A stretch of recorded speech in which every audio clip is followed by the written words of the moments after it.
ಎಷ್ಟೇ ದೂರ ಹೋದ್ರೂ ಮರಿಬೇಡ ನಿನ್ನ ಬೇರು, ನಿನ್ನ ಸಾಧನೆಗೆಲ್ಲ ಇದುವೇ ಆದಿ. ಪಾಠಶಾಲಾ ಪಾಠಶಾಲಾ ಪಾಠಶಾಲಾ. ಜಿಲ್ಲೆಯ ಇತಿಹಾಸದಲ್ಲೇ ಮೊಟ್ಟ ಮೊದಲ ಬಾರಿಗೆ ಕಬಡ್ಡಿಯಲ್ಲಿ ರಾಷ್ಟ್ರಮಟ್ಟಕ್ಕೆ ಆಯ್ಕೆಯಾಗಿರುವಂತಹ ವಾಗ್ದೇವಿ ಶಿಕ್ಷಣ ಸಂಸ್ಥೆಯ ಅಮೂಲ್ಯ ಕೆಪಿ ಅವರು ತಮ್ಮ ಜೊತೆಗಿದ್ದಾರೆ. ಬನ್ನಿ ವೀಕ್ಷಕರೇ, ಅವರು ಎಷ್ಟೆಲ್ಲ ಸತತ ಅಭ್ಯಾಸ, ಎಷ್ಟೆಲ್ಲ ಸ್ಟ್ರಗಲ್ ಮಾಡಿದ್ರು. ಬಡ ಕುಟುಂಬದ ಹೆಣ್ಣು ಮಗಳು ಅಮೂಲ್ಯ ಕೆಪಿ ತಮ್ಮ ಜೊತೆಗಿದ್ದಾರೆ. ಬನ್ನಿ ಅವರ ಅನುಭವಗಳನ್ನ ಅವ್ರ ಬಾಯಿಂದನೇ ಕೇಳೋಣ. ತಮ್ಮ ಕಬಡ್ಡಿ ಜರ್ನಿ ಹೇಗಿತ್ತು, ಎಷ್ಟು ಜನ ಸಪೋರ್ಟಿವ್ ಆಗಿದ್ರು, ಎಷ್ಟೆಲ್ಲ ಸ್ಟ್ರಗಲ್ಗಳನ್ನು ಅನುಭವಿಸಿದ್ದಾರೆ, ಅದ್ರ ಬಗ್ಗೆ ಹೇಳೋದಾದ್ರೆ. ಎಲ್ಲರಿಗೂ ನಮಸ್ಕಾರ. ನನಗೆ ಚಿಕ್ಕ ವಯಸ್ಸಿಂದನೂ ಸ್ಪೋರ್ಟ್ಸಲ್ಲಿ ಆಸಕ್ತಿ ಇತ್ತು. ಅಂದರೆ ಇವಾಗಿಂದಲ್ಲಿ ಫೋನೆಲ್ಲ ನೋಡ್ತಾ ಇದ್ದರೆ ನನಗೆ ಆ ಕ್ರೀಡೆ ಬಗ್ಗೆ ಆಸಕ್ತಿ ಇತ್ತು. ಹಾಗೆ ನನ್ನ ಅಕ್ಕನೂ ಅಷ್ಟೇ ಸ್ಪೋರ್ಟ್ಸಲ್ಲೇ ಇದ್ದಾಳೆ. ಹಾಗೆ ಮನೆಯಲ್ಲೆಲ್ಲ ಆಡ್ತಾ ಇದ್ವಿ. ಹಾಗೆ ಸ್ಪೋರ್ಟ್ಸಲ್ಲಿ ಇಂಟ್ರೆಸ್ಟ್ ಬಂತು. ಹಾಗೆ ಆಮೇಲೆ ಫಸ್ಟು ನಾನೇನಂತ ಅಂದರೆ ಪ್ರೈಮರಿಲಿ ಇರ್ತಾ ಆಡೋಕ್ಕೆ ಅವಕಾಶ ಸಿಕ್ಕಿರಲಿಲ್ಲ. ಏಕಂತ ಅಂದರೆ ಆವಾಗ ಕೊರೋನಾ ಟೈಮಲ್ಲಿ 3 ವರ್ಷ ಅಲ್ಲೇ ಹೋಯಿತು. ಅದಾದಮೇಲೆ ಹೈಸ್ಕೂಲಿಗೆ ಬಂದೆ. ಹೈಸ್ಕೂಲು ಅಷ್ಟೇಂದು ಏನೂ ಮಾಡೋಕ್ಕಾಗಿಲ್ಲ. ಯಾಕಂದರೆ ಟೀಮ್ ಸರಿ ಇರಲಿಲ್ಲ, ಕೋಚು ಅವೆಲ್ಲ ನಮ್ಗೆ ವ್ಯವಸ್ಥೆ ಇರಲಿಲ್ಲ. ನಾನು ಇಲ್ಲಿದ್ದೀನಿ ಅಂತ ಅಂದರೆ ನಂಗೆ ನಾಗರಾಜ್ ಸರ್ ಕಾರಣ. ಯಾಕಂತ ಅಂದರೆ ನಾನು ಫಸ್ಟ್ ನ್ಯಾಷನಲ್ ಆಗೋಕೆ ಅವರೇ ಕಾರಣ. ನನಗೆ ಅಂಡರ್ 14 ಫಸ್ಟ್ ನ್ಯಾಷನಲ್ ಆಗಿದೆ. ಅಲ್ಲಿ ಕೋಚಿಂಗ್ ಕೊಡೋದಾಗಲಿ ಏನಕ್ಕೂ ಕಾರಣ ಅಂದರೆ ನಂಗೆ ನಾಗರಾಜ್ ಸರು. ಅದಾದಮೇಲೆ ನನಗೇನಂತ ಅಂದರೆ ವಾಗ್ದೇವಿ ಕಾಲೇಜಿಗೆ ಬಂದೆ. ಅಲ್ಲಿ ಅಧ್ಯಕ್ಷರಾಗಿರೋ ಜಗಣ ಸರ್ ತುಂಬ ಸಪೋರ್ಟ್ ಮಾಡಿದ್ರು, ಫ್ರೀ ಎಜುಕೇಷನ್ ಕೊಟ್ಟರು. ಅಮೂಲ್ಯ, ನೀವು ಹೈಸ್ಕೂಲ್ ಓದಿದ್ದಲ್ಲಿ, ಜೊತೆಗೆ PUC ವಾಗ್ದೇವಿ ಕಾಲೇಜು ಬೇಕು ಅಂತ ಯಾಕೆ ಆಯ್ಕೆ ಮಾಡ್ಕೊಂಡ್ರೆ? ನಾನು ಫಸ್ಟ್ ಹೈಸ್ಕೂಲ್ ಓದಿದ್ದು ಶಾಂತೇರಿ ಗೋಪಾಲ್ಗೌಡ ಪ್ರೌಢಶಾಲೆ ಕೊಂಡೂರು. ಅದಾದಮೇಲೆ ನಾನು ಇಲ್ಲಿಗೆ ಬಂದೆ ವಾಗ್ದೇವಿ ಸಂಸ್ಥೆಗೆ. ವಾಗ್ದೇವಿ ಸಂಸ್ಥೆಯಲ್ಲಿ ಅಷ್ಟೇ ನನಗೆ ತುಂಬ ಎಜುಕೇಷನಿಗಾಗಲಿ ಸ್ಪೋರ್ಟ್ಸಿಗಾಗಲಿ ತುಂಬ ಸಪೋರ್ಟ್ ಮಾಡ್ತಾರೆ. ಜಗಣ ಸರು ಅಷ್ಟೇ. ಸ್ಪೋರ್ಟ್ಸಿಗೆ ನಾವು ಸಂಜೆ 4 ಗಂಟೆ ಮೇಲೆ ಕಾಲೇಜ್ ಬಿಟ್ಟ ಮೇಲೆ ಪ್ರಾಕ್ಟೀಸ್ ಮಾಡುವಾಗ ಅವರು ಬಂದು ಹೇಳ್ಕೊಡ್ತಾ ಇದ್ರು. ಆಮೇಲೆ ನಮ್ಮ ಪ್ರಿನ್ಸಿಪಲ್ ಆಗಿರೋ ಮಮತಾ ಮ್ಯಾಮ್ ಆಗಲಿ, ಹಾಗೆ ಎಲ್ಲ ಲೆಕ್ಚರ್ಸು ಅಷ್ಟೇ ಬಂದು ಸಪೋರ್ಟ್ ಮಾಡ್ತಿದ್ರು. ಹಾಗೆ ಜಗಣ ಸರು ಅಷ್ಟೇ, ಎಲ್ಲೇ ಸ್ಪೋರ್ಟ್ಸಿಗೆ ಹೋಗೋದು ಅಷ್ಟೇ, ಹೋದಾಗ ಏನಾಯಿತು ಮ್ಯಾಚು ಅಂತ ಫೋನ್ ಮಾಡಿ ಕೇಳೋದಾಗಲಿ, ನಮಗೆ ಹೋಗೋಕ್ಕೆ ವ್ಯವಸ್ಥೆ ಮಾಡ್ಕೊಳ್ಳೋದು ತುಂಬ ಸಪೋರ್ಟ್ ಮಾಡ್ತಿದ್ರು. ಹಾಗೆ ನಾನು ಸ್ಟೇಟು ನ್ಯಾಷನಲ್ ಅಲ್ಲಿ ಹೋಗುವಾಗ ಫ್ರೆಂಡ್ಸ್ ಹತ್ರ ಕೇಳ್ತಾ ಇದ್ದೆ, ನೀವು ಹೇಗೆ ಮುಂದೆ ಹೋಗೋಕ್ಕೆ ನಿಮಗೆ ವ್ಯವಸ್ಥೆ ಏನಂತ. ಅವಾಗ ಅವರಿಗೆಲ್ಲ ದಾನಿಗಳು ಹಾಗೆಲ್ಲ ಕೊಡ್ತಾಯಿದ್ರು. ಆದರೆ ನಮ್ಗೆ ಆ ಕೊಡ್ತಾನೆ ಇಲ್ಲ. ಯಾಕಂದರೆ ನಮಗೆ ಕಾಲೇಜಿಂದ ಜಗಣ ಸರ್ ಆಗಲಿ ವಾಗ್ದೇವಿ ಸಂಸ್ಥೆಯಿಂದ ತುಂಬ ಸಪೋರ್ಟ್ ಮಾಡಿ ನಮ್ಗೆ ಎಲ್ಲೇ ಹೋಗೋದಾದ್ರೂ ಬೇಕಾಗಿರೋ ವ್ಯವಸ್ಥೆ ಮಾಡಿಕೊಡ್ತಾರೆ. ನಾನು ನೆಕ್ಸ್ಟು ನ್ಯಾಷನಲ್ ಇವಾಗ ಹೋಗೋದಾದ್ರೂ ಅಷ್ಟೇ ಅವರೇ ಸಪೋರ್ಟ್ ಮಾಡಿ ವ್ಯವಸ್ಥೆ ಎಲ್ಲ ಮಾಡಿಕೊಡ್ತಿದ್ದಾರೆ. ನಾವು ತುಂಬ ಬಡ ಕುಟುಂಬದಿಂದ ಬಂದು ಅಪ್ಪ ಅಮ್ಮನೂ ಅಷ್ಟೇ ತುಂಬ ಕೂಲಿ ಕೆಲಸ ಮಾಡ್ತಿದ್ದಾರೆ. ಇದರಿಂದ ತುಂಬ ಸಹಾಯ ಆಗ್ತಾಯಿದೆ. ನನಗೆ ತುಂಬ ಸಂತೋಷ ಆಗ್ತದೆ ಈ ಕಾಲೇಜಿಗೆ ಬಂದು. ಹಾಗೆ ಸ್ಪೋರ್ಟ್ಸಲ್ಲಾಗಲಿ ಹಾಗೆ ನಾಗರಾಜ್ ಸರ್ ಆಗಲಿ ತುಂಬ ಸಪೋರ್ಟ್ ಮಾಡ್ತಾರೆ. ಅದಕ್ಕೆ ನಂಗೆ ತುಂಬ ಖುಷಿ ಆಗ್ತಿದೆ. ಓಕೆ ಅಮೂಲ್ಯ, ಕಾಲೇಜು ಒಂದು ಕಡೆ ಸಪೋರ್ಟಿವ್ ಆದರೆ ಸಹಜವಾಗಿ ಅಪ್ಪ ಅಮ್ಮನ ಸಹಕಾರ ಸಪೋರ್ಟಿವ್ ಬೇಕೇ ಆಗುತ್ತೆ. ತಾವು ಅಪ್ಪ ಅಮ್ಮನ ಬಗ್ಗೆ ಹೇಳೋದಾದರೆ?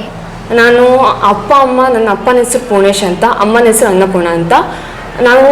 ನಾನು ಇಬ್ಬರು ಸ್ಪೋರ್ಟ್ಸಲ್ಲಿ ಬರೋಕ್ಕೆ ನಮ್ಮ ಅಪ್ಪ ಅಮ್ಮನೇ ಫಸ್ಟ್ ಕಾರಣ. ಯಾಕಂತ ಅಂದರೆ ನಾನು ಎಲ್ಲೇ ಸ್ಪೋರ್ಟ್ಸಿಗೆ ಹೋದಾದರೂ ನಮ್ಮಮ್ಮ ನನ್ನ ಜೊತೆ ಬಂದೇ ಬರ್ತಾರೆ. ಎಷ್ಟೇ ದೂರ ಆಗಲಿ, ಎಷ್ಟೇ ಕಷ್ಟ ಆಗಲಿ, ಅಪ್ಪ ಅಮ್ಮ ಇಬ್ಬರು ಬರ್ತಾರೆ ಅಂತ ಅಪ್ಪ ಅಮ್ಮ ಪಡೆಗೆ ನಾನು ಪುಣ್ಯ ಮಾಡಿದ್ದೀನಿ ಅಂತ ಹೇಳ್ಬೋದು. ಓಕೆ ಅಮೂಲ್ಯ, ನಿಮ್ಮ ಮುಂದಿನ ಗುರಿ ಏನಿದೆ? ತಾನು ಇನ್ನೂ ಎಷ್ಟು ದೊಡ್ಡ ಮಟ್ಟದ ಅಚೀವ್ ಮಾಡಬೇಕು ಅನ್ನೋದು ತಮ್ಮ ಮನಸ್ಸಲ್ಲಿದೆ? ನನಗೆ ಇಂಡಿಯನ್ ಟೀಮಲ್ಲಿ ಆಡಬೇಕು ಅನ್ನೋದು ಒಂದು ಗೋಲ್ ಇದೆ. ನನಗಷ್ಟೇ ಅಲ್ಲ, ನಾಗರಾಜ್ ಸರಿಗೂ ಅಷ್ಟೇ ನನ್ನ ಇಂಡಿಯನ್ ಟೀಮಲ್ಲಿ ಆಡಿಸ್ಬೇಕನ್ನೋ ತುಂಬ ಅವರಿಗೆ ನನಗಿಂತ ಅವ್ರಿಗೆ ತುಂಬ ಆಸೆ ಇದೆ. ಹಾಗೆ ನನಗೆ ಅಲ್ಲಿ ಆಡಬೇಕು ಅನ್ನೋದು ತುಂಬ ಆಸೆ ಇದೆ. ಯಾಕಂತ ಅಂದರೆ ಇವಾಗ ವರ್ಲ್ಡ್ ಕಪ್ ಆಡ್ತಿದ್ದಾರೆ ಗರ್ಲ್ಸು, ಅವ್ರದ್ದೆಲ್ಲ ನೋಡಿ ನನಗೂ ಅವ್ರ ಥರನೇ ಆಡಬೇಕು ಅನ್ನೋದು ತುಂಬ ಆಸೆ ಇದೆ. ಹಾಗೆ ಟಿವಿಲೆಲ್ಲ ನೋಡ್ತಾ ಇರ್ತೀನಲ್ಲ ಪ್ರೋ ಕಬಡ್ಡಿ, ನನಗೂ ಆಡಬೇಕು ಅನ್ನೋದು ತುಂಬ ಆಸಕ್ತಿ ಇದೆ. ಚಿಕ್ಕ ವಯಸ್ಸಿಂದನೂ ಕೂಡ ಕಬಡ್ಡಿಲಿ ತಾವು ಆಸಕ್ತಿ ಬೆಳೆಸ್ಕೊಂಡಿದ್ದೆ ಹೇಗೆ? ಅಂದರೆ ನಾನು ಫಸ್ಟು ತುಂಬ ಸ್ಪೋರ್ಟ್ಸ್ ಆಸಕ್ತಿ ಇತ್ತು.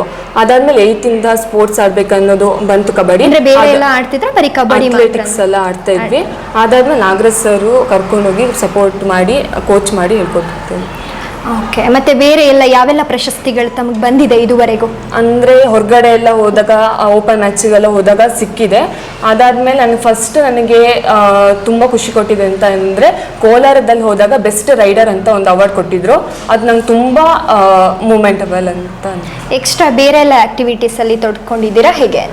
ವೆಯ್ಟ್ ಲಿಫ್ಟಿಂಗಲ್ಲಿ ಸ್ಟೇಟಿಗೆ ಸೆಲೆಕ್ಷನ್ ಆಗಿದ್ದೀವಿ. ಅದು ನೆಕ್ಸ್ಟ್ 23-24 ಇದೇ ಮಂತಲ್ಲಿದೆ ಕೋಲಾರದಲ್ಲಿ. ಎಜುಕೇಶನ್ ಅದ್ರ ಜೊತೆಗೆ ಕಬಡ್ಡಿ ಬೇರೆಲ್ಲ ಆಕ್ಟಿವಿಟೀಸ್ಗಳು ತಾವು ಮುಂಚೂಣಿಯಲ್ಲಿದ್ದಾರೆ. ಹೇಗೆ ನಿಭಾಯಿಸ್ತಿದ್ದೀರಾ ಅದೆಲ್ಲದನ್ನ? ಕಷ್ಟ ಏನಂತ ಆಗ್ತಿದೆ ಹೇಗೆ? ಅಂದ್ರೆ ಸರ್ ಏನಂತಂದ್ರೆ ಮಕ್ಕಳು ಬರೀ ಸ್ಪೋರ್ಟ್ಸ್ ಅಲ್ಲ ಎಜುಕೇಶನ್ ಇರ್ಬೇಕಂತ ತುಂಬಾ ಸಪೋರ್ಟ್ ಮಾಡ್ತಾರೆ. ಯಾಕಂದ್ರೆ ಸ್ಪೋರ್ಟ್ಸ್ ಅಂತಲ್ಲ ಎಜುಕೇಶನ್ ಬೇಕು ಮಕ್ಕಳಿಗೆ ಅಂತ ತುಂಬಾ ಸಪೋರ್ಟ್ ಮಾಡಿದ್ರು. ನಾಗರಾಜ್ ಸರ್ ಅಷ್ಟೇ, ಜಗಣ ಸರ್ ಅಷ್ಟೇ, ಹಾಗೆ ಮದನ್ ಸರ್ ಅಂತಿದ್ದಾರೆ ಅವರು ಅಷ್ಟೇ. ಎಲ್ಲೇ ಸ್ಪೋರ್ಟ್ಸ್ಗೆ ಹೋದವರು ನಮ್ಮ ಜೊತೆ ಬರ್ತಾರೆ, ಎಲ್ಲ ಲೆಕ್ಚರ್ಸ್ ಸಪೋರ್ಟ್ ಮಾಡ್ತಾರೆ. ಆದರೆ ಅವರು ಇನ್ನೂ ಜಾಸ್ತಿ ಸಪೋರ್ಟ್ ಮಾಡ್ತಾರೆ, ಯಾಕಂದ್ರೆ ಅವರಿಗೂ ಸ್ಪೋರ್ಟ್ಸಲ್ಲಿ ಇಂಟ್ರೆಸ್ಟ್ ಇದೆ, ಯಾಕಂದ್ರೆ ಅವರು ಹೋಗಿ ಮಕ್ಕಳ ಅಂತ ಅವ್ರು ತುಂಬ ಸಪೋರ್ಟ್ ಮಾಡ್ತಾರೆ. ಅದಾದ್ಮೇಲೆ ನಾನು ಸ್ಪೋರ್ಟ್ಸಿಗೆಲ್ಲ ಹೋದಾಗ ಲೆಕ್ಚರ್ಸ್ ಬಂದ್ಬಿಟ್ಟು ಹೇಳ್ಕೊಡ್ತೀನಿ ಅಂತ ಅವ್ರು ಬಂದು ಅವರು ಕರೆದು ಹೇಳ್ಕೊಡ್ತಾರೆ. ತುಂಬ ಖುಷಿ ಆಗುತ್ತೆ, ಯಾಕಂತ ಅಂದರೆ ನಾವು ಬರೀ ಸ್ಪೋರ್ಟ್ಸ್ ಅಂತ ನೋಡ್ತಾ ಇರ್ತೀವಿ, ಅವರಿಗೂ ಮಕ್ಕಳು ಎಲ್ಲ ಮಕ್ಕಳ ಥರನೇ ಇವರು ಓದಬೇಕು, ಬರೀ ಸ್ಪೋರ್ಟ್ಸ್ ಅಂತ ಅವ್ರು ಕರೆದು ಹೇಳ್ಕೊಡ್ತಾರೆ. ತುಂಬ ಖುಷಿ ಆಗ್ತಾ ಇದೆ. ಹೇಳಿ ಆದ್ಯ, ನಿಮ್ಮ ಚೆಸ್ ಜರ್ನಿ ಹೇಗಿತ್ತು? ಇಷ್ಟು ಚಿಕ್ಕ ವಯಸ್ಸಿಗೆ ರಾಷ್ಟ್ರ ಮಟ್ಟದಲ್ಲಿ ಚೆಸ್ನಲ್ಲಿ ಪ್ರತಿನಿಧಿಸಿದ್ದೀರಾ, ತಮ್ಗೆ ಎಷ್ಟು ಖುಷಿ ಕೊಡ್ತಾ ಇದೆ ಅದ್ರ ಬಗ್ಗೆ ಹೇಳೋದಾದ್ರೆ? ನಾನು ವಾಗ್ದೇವಿ ಶಿಕ್ಷಣ ಸಂಸ್ಥೆಯಲ್ಲಿ 8ನೇ ತರಗತಿಯಲ್ಲಿ ಓದ್ತಿದ್ದೀನಿ. ನನ್ನ ತಂದೆ ಹೆಸರು ಅನಿಲ್ ಕುಮಾರ್ ಅಂತ, ಮತ್ತು ತಾಯಿ ಹೆಸರು ಆಶಾ ಅಂತ. ನನ್ನ ಚಿಕ್ಕವಳಿಂದನೂ ಚೆಸ್ ಆಡ್ತಾ ಇದ್ದೀನಿ. ನಮ್ಮ ವಾಗ್ದೇವಿ ಸಂಸ್ಥೆ ನಂಗೆ ತುಂಬ ಸಪೋರ್ಟ್ ಮಾಡಿದೆ.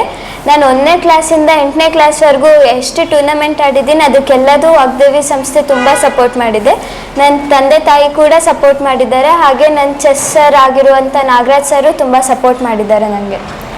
ಜೊತೆಗೆ ಈ ಚೆಸ್ ಜರ್ನಿಯಲ್ಲಿ ನಿಮ್ಮ ಅಪ್ಪ ಅಮ್ಮ ತಮಗೆ ಎಷ್ಟು ಸಪೋರ್ಟಿವ್ ಆಗಿದ್ರು ಅಂತ ಮೊದಲಿಂದನೂ ಎಲ್ಲಿಂದ ಯಾವಾಗಿಂದ ಪ್ರಾರಂಭ ಮಾಡಿದ್ದು? ಚಿಕ್ಕ ವಯಸ್ಸಿಂದನೂ ಕೂಡ ಚೆಸ್ನ ಪ್ರಾರಂಭ ಮಾಡಿ? ಹಾಂ, ನಾನು 1ನೇ ಕ್ಲಾಸಿಂದನೂ ಚೆಸ್ ಸ್ಟಾರ್ಟ್ ಮಾಡಿದ್ದೆ. 1ನೇ ಕ್ಲಾಸಲ್ಲಿರುವಾಗ ನಾಗರಾಜ್ ಸರ್ ಅಂತ ಅವ್ರ ಹತ್ರ ಕೋಚಿಂಗಿಗೆ ಹೋದೆ. ಅವತ್ತಿಂದ ಇವತ್ತಿನವರೆಗೂ ನನ್ನ ತಂದೆ ತಾಯಿ ತುಂಬ ಸಪೋರ್ಟ್ ಮಾಡಿದ್ದಾರೆ. ಅವ್ರಿಗೆ ಎಷ್ಟೇ ಕಷ್ಟ ಆದರೂ ಟೂರ್ನಮೆಂಟಿಗೆ ಟೈಮ್ ತೊಗೊಂಡು ಕರ್ಕೊಂಡು ಹೋಗ್ಬಿಟ್ಟು ಇಲ್ಲಿವರೆಗೂ ಸಪೋರ್ಟ್ ಮಾಡ್ಕೊಂಡು ಬಂದಿದ್ದಾರೆ. ಓಕೆ, 1ನೇ ಕ್ಲಾಸಿಗೆ ಚೆಸ್ಸಿಗೆ ಜಾಯ್ನ್ ಆದಾಗ ನಿಮಗೆ ಅದ್ರ ಬಗ್ಗೆ ಆಡಬೇಕು ಅಂತ ಆಸಕ್ತಿ ಇತ್ವಾ ಅಥವಾ ಅಪ್ಪ ಅಮ್ಮನ ಫೋರ್ಸಿಂದ ಜಾಯ್ನ್ ಆದ್ರೆ? ನಾನು ಫಸ್ಟಿಗೆ ಹೋದಾಗ ಅಷ್ಟು ಆಸಕ್ತಿ ಇರಲಿಲ್ಲ, ಆದರೆ ಹೋಗ್ತಾ ಹೋಗ್ತಾ ಆಸಕ್ತಿ ತುಂಬ ಬಂದ್ಬಿಟ್ಟು ಅದನ್ನು ಕಂಟಿನ್ಯೂ ಮಾಡಿದೆ. ಓಕೆ, ಅದೇ ನಿಮ್ಮ ಮುಂದಿನ ಗುರಿ ಏನಿದೆ? ತಾನೇನು ಇನ್ನೂ ದೊಡ್ಡ ಮಟ್ಟದ ಏನು ಯಶಸ್ಸನ್ನು ಸಾಧಿಸಬೇಕು ಅನ್ನೋದು ತಮ್ಮ ಮನಸ್ಸಲ್ಲಿದೆ? ನಾನು ಮುಂದೆ ಬರ್ತಿರೋ ರಾಷ್ಟ್ರ ಮಟ್ಟದಲ್ಲಿ ಗೋಲ್ಡ್ ಮೆಡಲ್ ಬರ್ಬೇಕನ್ನೋದು ನನ್ನ ಗುರಿ ಇದೆ. ಓಕೆ, ನನಗೊಬ್ಳಿಗೆ ಅಲ್ಲದೆ ನಮ್ಮ ಟೀಮ್ ಇಡೀ ಕರ್ನಾಟಕ ಟೀಮಿಗೆ ಕೂಡ ಗೋಲ್ಡ್ ಬರಬೇಕಂತ ಆಸೆ ಇದೆ. ಓಕೆ, ಅದ್ರ ಬಗ್ಗೆ ಎಷ್ಟು ಪ್ರಿಪ್ರೇಷನ್ ಮಾಡ್ಕೊಂಡಿದ್ದೀರಾ? ಯಾವಾಗ ನಡೀತಾ ಇದೆ ಅದು? ಜಾನ್ವರಿ 13ರಿಂದ 17ವರೆಗೂ ಜಾರ್ಖಂಡಲ್ಲಿ ನಡೀತಿದೆ. ಅದಕ್ಕೆ ನಾನು 5:30ಯಿಂದ 7:30ವರೆಗೂ ಚೆಸ್ ಕ್ಲಾಸಿಗೆ ಹೋಗ್ತೀನಿ. ಅಲ್ಲಿಂದ ಬಂದಮೇಲೆ ಮನೇಲಿ ನಂದೊಬ್ಳಿದ್ದೆ ಪ್ರಾಕ್ಟೀಸ್ ಮಾಡ್ತೀನಿ. ಓಕೆ, ಆದ್ಯ ಚೆಸ್ ಮತ್ತು ಓದು ಅದನ್ನು ಹೇಗೆ ನಿಭಾಯಿಸ್ತಾ ಇದ್ದೀರಾ ಎರಡನ್ನು? ತಮಗೆ ಕಷ್ಟ ಆಗ್ತಿದೆಯಾ ಅಥವಾ ಇಂಟ್ರೆಸ್ಟಿಂದ ಮಾಡ್ತಾ ಇದ್ದೀರಾ ಹೇಗೆ ಅಂತ? ಇಲ್ಲ, ನಂಗೆ ಕಷ್ಟ ಏನು ಆಗ್ತಿಲ್ಲ, ಇಂಟ್ರೆಸ್ಟಲ್ಲೇ ಮಾಡ್ತಿದ್ದೀನಿ. ಅಂದರೆ ಎರಡನ್ನೂ ಬ್ಯಾಲೆನ್ಸ್ ಮಾಡ್ಕೊಂಡು ಹೋಗ್ತಾ ಇದ್ದೀನಿ. ಓಕೆ, ತಮಗೆ ಅನಿಸಿದೆಯಾ ಯಾವತ್ತಾದರೂ ನಾನು ಯಾವುದಾದ್ರೂ ಒಂದನ್ನು ಚೂಸ್ ಮಾಡಬೇಕಿತ್ತು, ಎರಡು ಬೇಡ ಅಂತ? ಸಹಜವಾಗಿ ಅನ್ಸತ್ತೆ. ಒಂದು ಬಾರಿ ಆದರೂ ತಮಗೆ ಅನಿಸಿದೆಯಾ ಯಾವತ್ತಾದರೂ ಬೇಡ ಇತ್ತು ಅಂತ ಅನಿಸಿದೆಯಾ ಅಥವಾ ಇಂಟ್ರೆಸ್ಟಿಂಗ್ ಮಾಡಿದ್ರೆ? ಇಲ್ಲ, ಇಂಟ್ರೆಸ್ಟ್ ಇತ್ತು. ಓಕೆ, ಜೊತೆಗೆ ಆದ್ಯ ವಾಗ್ದೇವಿ ಶಿಕ್ಷಣ ಸಂಸ್ಥೆ ನಿಮಗೆ ಬೇರೆ ಯಾವೆಲ್ಲ ರೀತಿಯಲ್ಲಿ ತಮಗೆ ಸಪೋರ್ಟಿವ್ ಆಗಿದೆ ಈ ಒಂದು ಚೆಸ್ ಜರ್ನಿಯಲ್ಲಿ? ನಮ್ಮ ವಾಗ್ದೇವಿ ಶಿಕ್ಷಣ ಸಂಸ್ಥೆ ನಾನು ಮೊದಲಿಂದನೂ ತುಂಬ ಸಪೋರ್ಟ್ ಮಾಡ್ಕೊಂಡು ಬಂದಿದೆ. ಹಾಗೆ ಕಳೆದ 3 ವರ್ಷದಿಂದ ನಾನು ರಾಷ್ಟ್ರ ಮಟ್ಟಕ್ಕೆ ಸೆಲೆಕ್ಟ್ ಆಗಿದ್ದಕ್ಕೆ ತುಂಬ ಖುಷಿ ಪಟ್ಬಿಟ್ಟು ತುಂಬ ಸಹಾಯ ಮಾಡಿದ್ದಾರೆ. ಹಾಗೆ ಈ ಸತಿನೂ ನನಗೆ ಜಾರ್ಖಂಡ್ ಹೋಗೋಕ್ಕೆ ಫ್ಲೈಟ್ ಚಾರ್ಜನ್ನು ಕೂಡ ವಾಗ್ದೇವಿ ಶಿಕ್ಷಣ ಸಂಸ್ಥೆ ಕೊಡ್ತಾ ಇದ್ದಾರೆ. ಓಕೆ, ನಮ್ಮ ಸ್ಕೂಲ್ ಬಗ್ಗೆ ತಮಗೆ ಎಷ್ಟು ಹೆಮ್ಮೆ ಇದೆ? ಸ್ಕೂಲ್ ಬಗ್ಗೆ ಏನಾದರೂ ಒಂದೇ ಮಾತಿನಲ್ಲಿ ಹೇಳೋದಾದರೆ ತಾವೇನು ಹೇಳೋಕೆ ಇಷ್ಟಪಡ್ತೀರಾ? ನಮ್ಮ ಸ್ಕೂಲ್ ಕಂಡ್ರೆ ನಂಗೆ ತುಂಬ ಇಷ್ಟ ಇದೆ. ಎಲ್ಲರೂ ನಮ್ಮ ಸ್ಕೂಲಲ್ಲಿ ಶಿಕ್ಷಕರಾಗಿರಲಿ, ಹಾಗೆ ನಮ್ಮ ಜಗಣ ಸರ್ ಕೂಡ ತುಂಬ ಸಪೋರ್ಟ್ ಮಾಡ್ತಾರೆ ಎಲ್ಲದಕ್ಕೂ. ಓಕೆ, ಜೊತೆಗೆ ಮುಂದಿನ ಯುವ ಜನತೆ ತಾವು ಏನು ಹೇಳೋಕೆ ಇಷ್ಟಪಡ್ತೀರಾ? ಎಲ್ಲರೂ ಅಂದ್ಕೊಂಡಿರ್ತಾರೆ ಓದೋದೇ ಕಷ್ಟ ಅಂತ, ಬಟ್ ನೀವು ತಾವು ಎರಡನ್ನೂ ನಿಭಾಯಿಸ್ತಾ ಇದ್ದೀರಾ, ಏನು ಹೇಳೋಕೆ ಇಷ್ಟಪಡ್ತೀರಾ?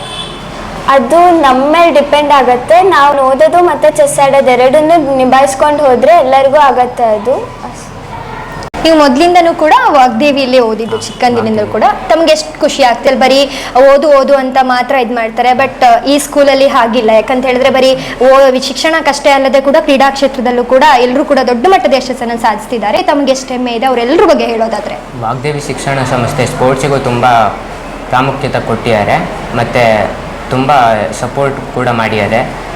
ಅಧ್ಯಕ್ಷರಾದಂಥ ಜಗಣ ಸರ್ ತುಂಬ ಸಪೋರ್ಟ್ ಮಾಡಿದ್ದಾರೆ, ಮತ್ತು ಟೀಚರ್ಸು ಮತ್ತು ಪೇರೆಂಟ್ಸ್ ಎಲ್ಲ ಸಪೋರ್ಟ್ ಮಾಡಿದ್ದಾರೆ. ಅದು ತುಂಬ ಚೆನ್ನಾಗಿ. ತಮ್ಮ ಮುಂದಿನ ಗುರಿ ಏನಿದೆ ಪ್ರತಾಪ್? ನಾನು ನ್ಯಾಷನಲಲ್ಲಿ ಗೋಲ್ಡ್ ಮೆಡಲ್ ಆ ಥರ ಮಾಡೋಕ್ಕೆ ಪ್ರಯತ್ನಿಸುತ್ತಿದ್ದೇನೆ. ಅಲ್ಲಿ ಟೀಮ್ ಆಟ ಆಡೋದು ನ್ಯಾಷನಲಲ್ಲಿ.